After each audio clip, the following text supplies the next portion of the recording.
Hi, guys. This is an episode about religion. This is a fake smile. What's funny is at this point in Star Trek history, Star Trek's ratings were the worst they'd been since 1987.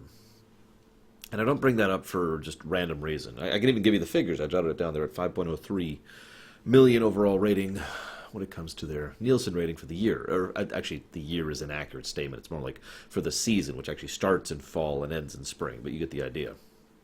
So while this episode came out, in this period, was the lowest they'd been to date. I have to put it that way because they kept going down after this point, but I'm getting off topic. Point being, that helps to explain part of why the studio was being studio-y as a consequence here. They were like, all right, listen, nobody likes religion shows and nobody likes Bajoran shows, so stop doing them, okay? And the creators were like, but we have a show set over Bajor, which is a heavily religious culture. That's nice. Make more action. And then they went, because I'm just trying to insult the studio execs at this point. Like, I understand where they're coming from. I just don't give a damn. They were trying to insist that DS9 become another schlock show rather than a good show because they were trying to bring in more ratings, aka more ad revenue, which is really what that means. Because that's how they know how much to charge for ad revenue. They can say, well, our show has such and such ratings, therefore we're going to charge you such and such. I don't actually know if that still works that way anymore, but that's certainly how it worked back in the day. So, the creators always had to push and shove and scream and bite and kick and tear, and occasionally rip and tear in order to get these kind of episodes made. Now, I appreciate that effort, and I just want to give DS9's creative staff credit because of the fact that we get episodes like this. To be clear, I actually really like this episode. If anything, I wish this was a two-parter. Seriously. There's a lot to unpack here, and, well, they kind of don't. It's like, bring up, conclusion. You can kind of feel how this, well, okay, this is pure headcanon, pure theory, but I think that this was originally supposed to be two separate episodes. Not necessarily a two-parter, but like the story arcs of two episodes was condensed into one because of how difficult it was to get these episodes made to begin with, right? So rather than risk the fact that we might never be able to conclude this arc, let's go ahead and just smash it into one episode. This would eventually continue forward in the episode Rapture, I believe, which is season 5 or 6. I forget off the top of my head. But either way, you can kind of see how they were like, all right, look, let's just do what we can, okay? Les Lando also directed this. I've mentioned him a few times on DS9 and in TNG, and he does some good stuff. And so there's some really good transition shots, some really good character moments. We get a lot of excellent performances from people. There's a great scene between Sisko and Kira where the two aren't crying, but they're on that point where they're just about to, and they're basically holding it back. Really well done stuff. Although I can't remember any of the music from this episode. Anywho, poor Sisko, by the way, I just want to say. Well, actually, no. Let's rewind that. Sisko's fine. Let's talk about O'Brien. By the way, some of you may be or may not be aware of the fact that I've had continuing issues with pronouncing his name because I keep hearing different people saying it in different ways in real life. And I realized, there's this one site that actually keeps track of name pronunciations. It's how I knew how to pronounce. I'm going to screw this up. No, I'm not. I'm going to look at I actually wrote down a guide for this. It was Chiwetel Ejiofor. That's it, Chiwetel Ejiofor. And it helped me to pronounce his name. And most of the way this site works is they have the actors, like clips of the actors saying their own names. So you can just go listen to it. They didn't have the guy who played O'Brien. Anyways, so O'Brien's reaction to the baby is interesting. I say interesting because he himself gets across the point later on in the episode. Oh, as an aside, I think this B-plot shouldn't have been in this episode at all. I get why it was. I've already said why it was. It's just, this episode had a lot to unpack, and it insisted on having a B-plot to not unpack in. Again, I get it. It's just, god dang it. Anyways, he says it later on in the episode. When he holds that baby in his arms, he's going to be overwhelmingly happy about it. It's going to be the greatest day in his life, right? But right now, all I can think about is, okay, I have no idea how I'm going to deal with that. right? I'm going to lose my life. I'm going to lose my time. I'm going to lose my friend. I'm going to lose my wife. And it's actually wonderfully human and relatable. And I love the way they present that because it's not good and it's not bad. It's not like I will stoically do this. It's not portrayed as right or wrong, is what I'm trying to say. The man just acknowledges that this is something that he is having trouble with. I also like how Quark is legitimately happy for him. Something about that just appeals to me. Seeing Quark like, oh man, when Nog was a baby, he was the cutest thing ever. And of course, everything goes right in their ears, right? There's also a really wonderful bit, although they overplayed the gag, where Worf shows up and is like, what? Hey, do you know Keiko's having a baby? Now? That's all they had to do. That's all of the joke necessary there. Now, I understand trying to explain the joke because not everyone's seen the episode Disaster. And if you haven't, shame on you. But nevertheless, I do have to admit, I get explaining the joke. So then they explain the joke. That was fine. Then they drag it on. And on. And on. And on. And that just kind of fell flat a little bit. Molly is absolutely adorable. Have I mentioned that before? She always is. She's like one of the most adorable kid actors I've ever seen. So she manages to maintain her adorableness. And then we see an interesting scene where Morn is playing darts with Bashir, and apparently is terrible at it, and yet still manages to have two lovely ladies in his arms as he's doing so. Which brings me to my real point. There's not a lot to really talk about or unpack when it comes to the O'Brien B-plot, and that's my point. It's very human. O'Brien has a very natural human reaction. Keiko, well, she has a wonderfully natural human reaction. Obviously, she does want to spend time with her husband, and if she wasn't otherwise busy, I guarantee you she would be. But she has a life, too, so and O'Brien's like, no, I'll just stay here. Because he wants to be supportive, and he wants to be with his wife. But she's not terrible, is what I'm trying to say. I've had several people say that they don't like the relationship between the two, and I understand why. I really do. But to explain, the reasons why other people say she's terrible is mostly why I enjoyed the dynamic between the two of them, because it is very, very realistic. I've seen a lot of couples and a lot of relationships in my life, not my own. And, you get my point. And I've seen a lot of the dynamic that goes on there. And I love the idea that she is just, oh, thank God he's home so he can take care of the kids so I can work on something for a bit. There's just a relief to that. I understand that personally. Even though you do want to spend time with your child, sometimes you just run out of energy. We don't have the kind of energy they do. It's insane. How do they keep going? Is it nap time yet? No? Okay. Ugh. It gets worse when they get to the point where they don't have nap time anymore, by the way. Just warning anybody out there. But then, she says, oh, Miles, Bashir, he just looks so depressed. Maybe you should go hang out with him for a couple hours. And O'Brien gets all giddy and excited. And as he stops, he turns to leave because O'Brien's not an idiot. He realizes what she just did. And he's, I'm the luckiest man alive. That was good. Then her calling up Bashir, that was great. Oh, Bashir, O'Brien, he just looks so, love that. Because the point is that O'Brien, and arguably Bashir, but really just O'Brien, is just too... Well, it would feel too wrong for someone like him to say, hey, I'd like to go hang out with my friend for a bit. Instead, she gives him permission by basically pushing the scenario to begin with. Anyways, so that's the B-plot. And you'll notice I've only talked about that for a couple minutes, and that's mostly me pontificating about, child rearing. That's it. That's all. Why is it in this episode? This episode would probably be among my favorite episodes in DS9. No joke. If not for two things. The inclusion of the B-plot and the murder. The murder was a huge misstep in my opinion. I'm going to address that now because I really do feel like it completely doesn't fit with the rest of it. Quick summary, they reintroduce a caste system, and then the guy decides to kill someone because he said no to adhering to his caste, basically. Now, every other aspect of the way they're portraying the caste system makes sense and shows a slow escalation of all of the bads that a caste system is. It also shows how the main guy himself, whose name I actually can't remember, the fake emissary, we'll call him Emissary 2, is like, yeah, no, this has to be what's right. And there's a lot of nuance and unpacking that can be done with him.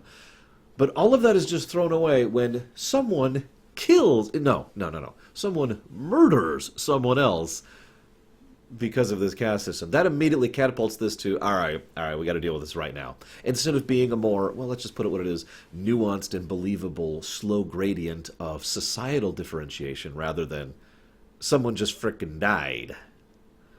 Also, as an aside, his neck snapped. Can't they fix that with Star Trek tech? I mean, Bashir's right there, and they've just found out about it. Anywho, so I feel that was a huge misstep in the story, and it's my one real complaint about the A-plot, other than the fact that it's not long enough. Because those are my only two complaints about the A-plot. It should have been stretched out more, and the killing. Other than that, really good stuff. So, we cannot talk about this episode proper without talking about religion and faith.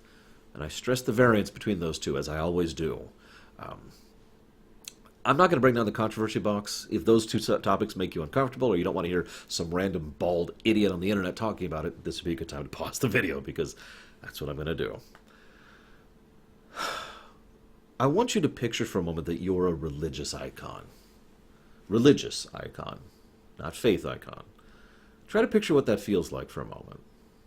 Now, I'm guessing there's going to be some joke answers in the comments, and that's the norm, it's the internet, but for me, that would be terrible. That just sounds awful. Especially if you are not a practitioner of the faith that religion embodies. Cisco doesn't really believe in the prophets. They're just the wormhole aliens to him. People he's actually interacted with already. This isn't a matter of faith or believing. It's just other people think I am a major part of their, emphasis, religion. Okay. Get my smiling face on. Hi, yes, I've been practicing the Bajoran blessing, abity bobbity blue, blue blobbity blah. That would be terrible. Now, it's worse because this is a very unique situation, and credit to DS9's creators for constructing this so specifically, because he's not perpetuating a lie. This is not Who Watches the Watchers and Picard walking down on high and proclaiming himself as God. No, instead, he is the emissary. He is the person who went to the wormhole and pulled out the people and talked to the prophets and all this other fun stuff. He does fit the bill. It's just their faith happens to be connected to the reality that he actually is and therefore acknowledges. So, and that's very important because that makes it not false. He may not believe in it, but it's not a lie. There's a difference there, right? There's some ambiguity that's constructed into there. And it's not like Cisco doesn't understand and acknowledge how important this is to the Bajoran people. And I'm not even talking about with regards to his job and how much he wants Bajor to be part of the Federation. No, I'm talking more about the fact that he respects other people. You know, like a Federation citizen should do. That he actually legitimately respects and honors these people and the way they think and the way they feel. And because there is no, again, falsehood in it, he goes along with it. But you can tell he's not happy about it. Why would he be? So I feel so badly for Cisco. And then this guy comes through. He was going to be played by David Warner, apparently, under other circumstances. That would have been interesting. And he says, oh, well, I'm the emissary. Hang on. So, probably there's a lot of little subtle performances in this episode I want to draw your attention to. There's this bit where he describes what it was like talking to the prophets. And he describes it the way we, the audience, have always seen it, and some of the characters have actually seen it too. People you know talking to you in kind of a vague sort of a way, right? You know, they took the form of my parents, my grandparents, my children, you know, or he doesn't have children, sorry, but, you know, my wife. Because that's how the prophets always interact. And there's this subtle little bit with both Kira and Cisco noticeably change their stance. Because at that point, this isn't just some Bajoran crazy guy. He is accurately and without prompting describing what it's like to interact with the prophets. So, okay, we have to take this seriously now. It's a nice little touch. And then there's this great little bit, and this, I think, adds some wonderful characterization of the guy, because he says this little line, "People still read my work?" Oh, that's so embiggening. He doesn't use that word. I'm going to call him Lon. Let's call him Lon. I think it's actually, I should call him a quorum, but I don't actually remember which of those is the right. So we're just going to call him Lon and leave it at that. Anyway, so, you know, and he comes across as humble. Now that's important, because it would have been real easy for Star Trek or any other fiction to make this new guy be this pompous ass, right? To just be the kind of guy who, I am the emissary and I am right and I'm going to use this. And it would have been so easy to make him someone who is profiting off of his newfound wealth of political influence, not affluence, and the kind of benefits that would give. But instead, he really thinks he's the emissary. He really is overwhelmed by it, and he's not sure what to do about it. Now, that's the subtlety and nuance I referenced earlier. A lot of his portrayal, props to the guest star, which is Richard Libertini, he does a good job of this. Props to the guest star, he portrays at several points the uncertainty that if this was a longer episode, or a two-parter or whatever, you would have had more time to really buy into the significance of that. Because it's very clear from this guy's presentation, he's not sure. You know, I was sent from the past into the future by the prophets. I'm their emissary. But, like, why? Why? And that word is just there on almost every performance he gives in the entire episode. Why? And he himself answers that own question. But each time he does, there's just a little bit of uncertainty. My favorite back and forth is right after the murder I mentioned. Because Sisko says, "What the hell, dude?" And the guy's like, "Well, I'm sorry. I knew this would be wrong, but the prophets..." And he says something very reasonable and understandable. The prophets wouldn't necessarily put us on a smooth road. And then Sisko says, "How are you sure?"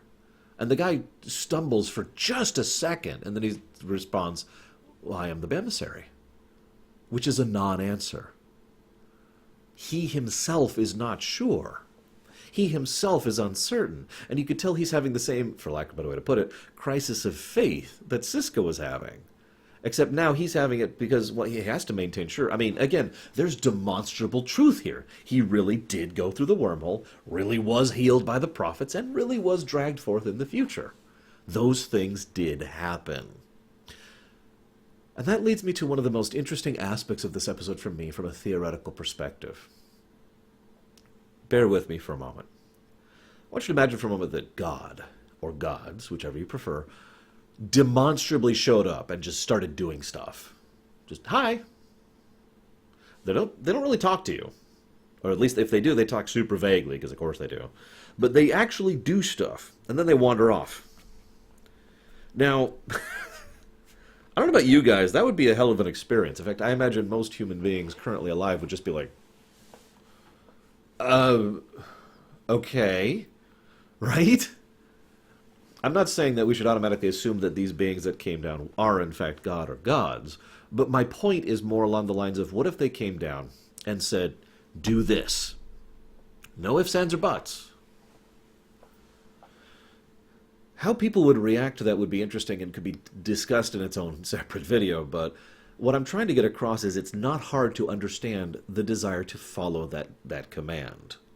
Not because humans are sheep and not because people desire to follow, but because a demonstrably, keep using that word on purpose, a demonstrably higher power just came down and said, do this. You disagree with it, you're not sure about it, but I mean, they just said, okay. I mean, there's got to be some reason for it, right? It's got to make some sense, right? This is the true brilliance of this episode.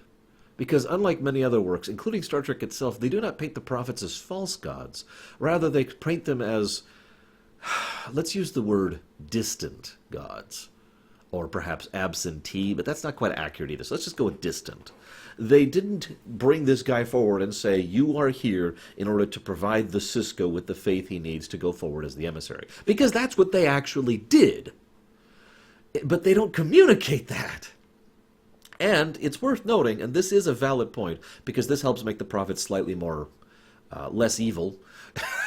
Slightly more less evil.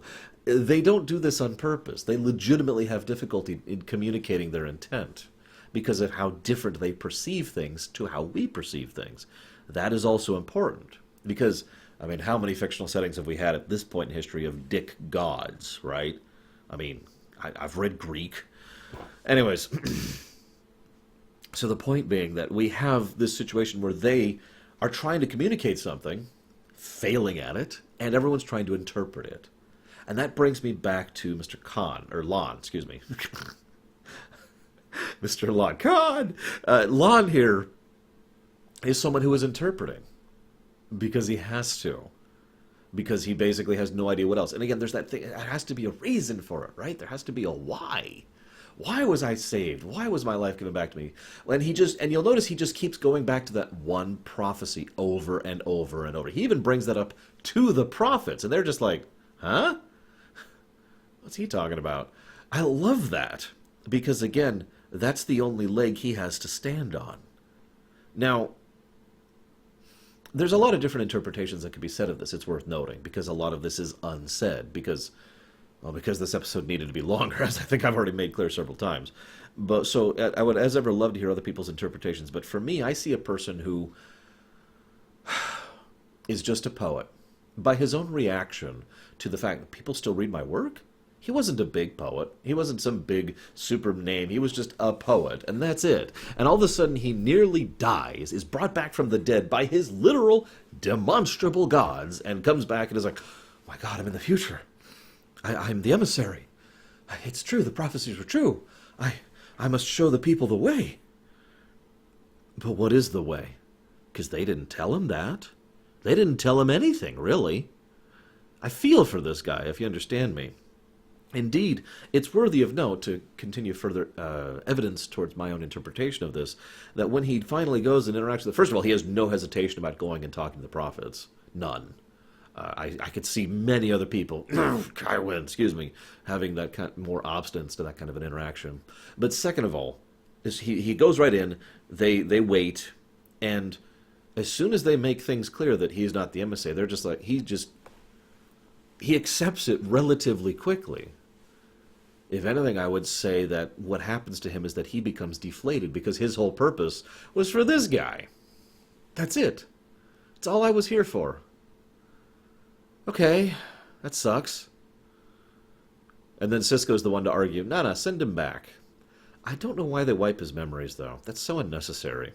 Especially since they do the extensively pseudo Type 2 time travel here. And when I say pseudo, I mean, well, let's just say Time Traveler's Exemption Clause seems to apply to way more people than it should, which is by itself a headache I don't actually want to unpack. Let's just move on from that. But, yeah, he's just, okay.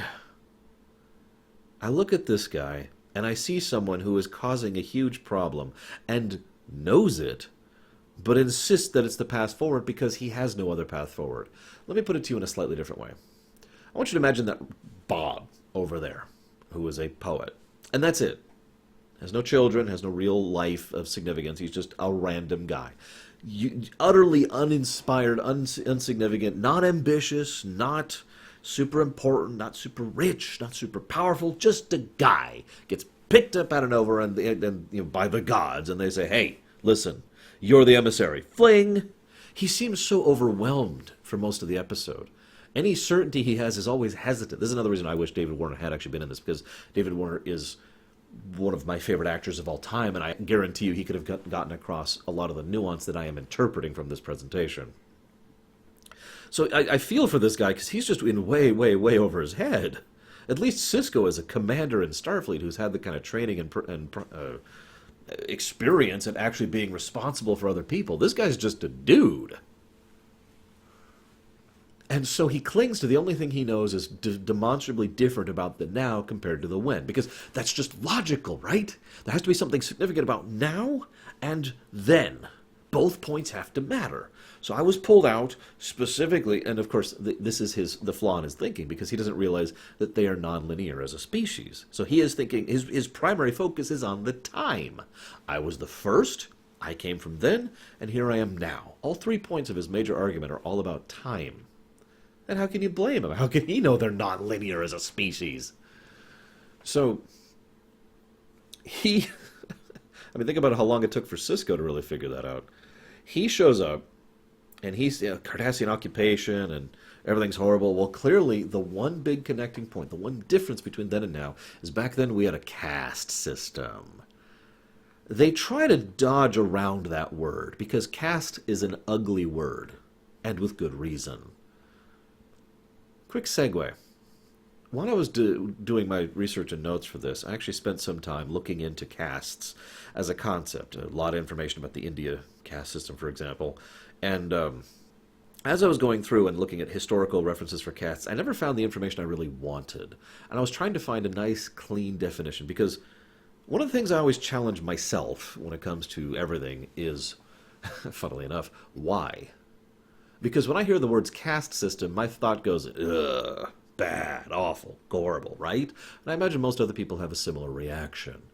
But as ever, I didn't want to just leave it at that. I wanted to discuss why. Because I was challenging myself, well, maybe there's a possibility of a caste system being good. And historically speaking, there are rare and temporary, I want to stress both of those words, circumstances in which a caste system can be beneficial to a society. Usually a society that is in the middle of a horrific upheaval or has just survived something terrible. In other words, everything's getting locked down societally for now to fix things, and then the lock should be lifted. The should be lifted part is usually the problem, historically speaking, but let's move on. But I didn't find what I really wanted, so I decided to write my own definition of a caste system, and I quote myself. Locks people into a classification and role based on circumstances beyond their control, their birth. I can think of a few other things that fit that definition too, and that's on purpose. So having established that caste systems are bad, this guy wants them to go back to a caste system. Now, I could really get into controversial territory with this episode. I really could. Bring forward, like, imagine for a moment, 2 centuries ago, someone who was, a slave owner was brought forward into the now, and he was brought forward by demonstrable gods, and he sees, well, what's different between now and then? Obviously, I'd say the absence of slaves, but that's why we're getting into controversial territory. But you get the point, right? Slavery is a bad thing? No, that's the way things should be, because the gods say it should be. And this is why I love Kira's inclusion of this episode, because Kira is someone who has no idea what she should do. And I like that. Her faith tells her that she believes, really, actually, truly, literally believes in the prophets and as a natural byproduct in the emissary. It is Odo who points out the immediate flaw in her logic. Logic's the wrong word, but you get my point. Well, hang on. If Cisco was the emissary and he is the emissary, then there's a contradiction here. Your beliefs are in contradiction with each other. Now, she gives a nice quote in response. But the problem is, Odo is correct. There's a flaw here. Because Kira's beliefs are not wrong. There's just specific circumstances that's misinforming it. Let me put to you this in another way. Pretend for a moment, let's enter Fantasyland, because I really want to try and avoid as much controversial topic as I can here. Let's enter Fantasyland, and let's say that God is real, okay, in this Fantasyland. And God is like, hey, what's up? So, I'm going to found this religion. We're going to call it poker chipism, okay? They smell really good, okay? Oh, yeah. So I'm going to found poker chipism. It's all about poker chips. They're great, okay? So he founds this, and a lot of people, again, partially because of the demonstrable nature, and partially because of just their own belief or faith or whatever, believe in poker chipism. You with me so far? Now, in real life, what would usually happen is people would try to take advantage of this for their own ends. And we know this happens in DS9 because Kai Wynn exists. But that's not what I'm talking about here. No, this is about legitimate faith being misinformed. Let's say someone shows up, let's say God, we'll call him Poker Chip Prime. Let's say Poker Chip Prime, who looks like this, and he's like, and he just grabs someone, and is like, whoa, I have saved your life. And then he plops them over here. And you can kind of see why this is unpacking in this manner. But this person, there's no actual direct connection other than the fact that this person's life was saved by Poker Chip Prime. So a lot can be presumed from that, but presumption is exactly that, not necessarily true. So Kira, she sits here thinking, well, this is being stated as true. And I stress the way I say that. Not this is true, this is being stated as true. And at every step, she is hesitant. Wonderful props to Not a Visitor as usual. She is hesitant. She is torn up about this. She is clearly just, everything about her is telling her that this is wrong, including, if I might interpret, her faith. Even her faith disagrees with what's happening. But then she sits down with her logic and says, well, if this is presumed to be true, then I must do this to adhere to what I really, truly, literally believe in. Right? It is the misinformation that forms the problem here.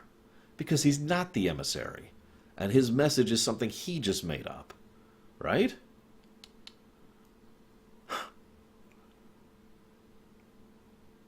I really feel for a lot of the characters in this one because this is a hard situation to be in. It's actually funny to me because they really do have the easy out. Because they can just go ask God. They can just say, hey, Prime. Yeah, what? So am I the emissary? No, you idiot, I just saved your life. Oh, okay. Could you send me back to my time? Sure, here you go.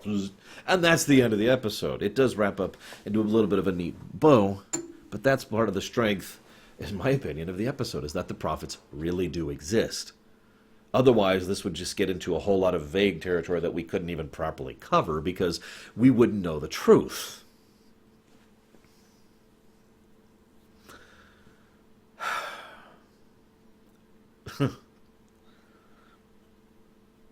I actually don't have much else to say about this episode. The episode does a good job with the one exception, with its overall topic and theme. The episode does a great job with its actors. And then there's the B-plot, which shouldn't have been there. I guess that's all I got.